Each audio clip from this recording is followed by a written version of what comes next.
កីឡាករសានឆូបានចាប់ផ្ដើមអាជីពរបស់គាត់នៅដតម៉ាន់ក្នុងឆ្នាំ2017មុនពេលបញ្ចប់ការផ្ទេរដ៏ធំមួយមកកាន់ Manchester United ក្នុងឆ្នាំ2021ទំនាក់ទំនងរបស់គាត់ជាមួយបិសាចក្រហមបានប្រែជាជូរចត់បន្ទាប់ពីការមកដល់បានត្រឹមតែ2រដូវកាលហើយគាត់ត្រូវបានបញ្ជូនទៅក្រុមនៅ Bundesliga វិញក្នុងកិច្ចសន្យាខ្ចីជើងរយៈពេលខ្លីក្នុងខែមករាឆ្នាំ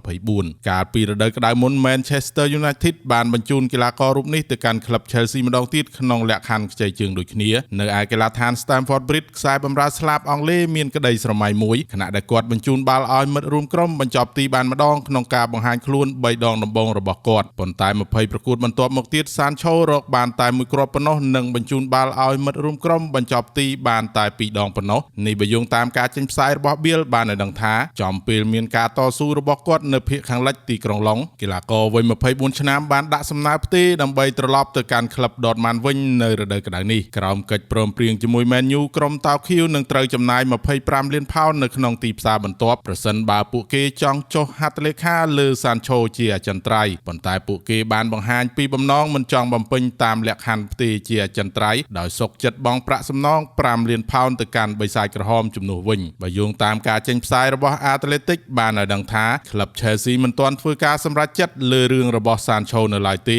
ដោយសារពួកគេចាប់អារម្មណ៍នឹងជំនាញវិជ្ជាជីវៈនិងការបដិញ្ញាចិត្តក្នុងការហ្វឹកហាត់សម្រាប់ពេលនេះ Sancho នៅតែផ្ដោតលើការជួយ Chelsea ឲ្យចប់ក្នុងកំពូលតារាងទាំង4នៅ Premier League ហើយពួកគេត្រូវប្រកួតជាមួយនឹង Spurs នៅថ្ងៃទី3 ខែមេសា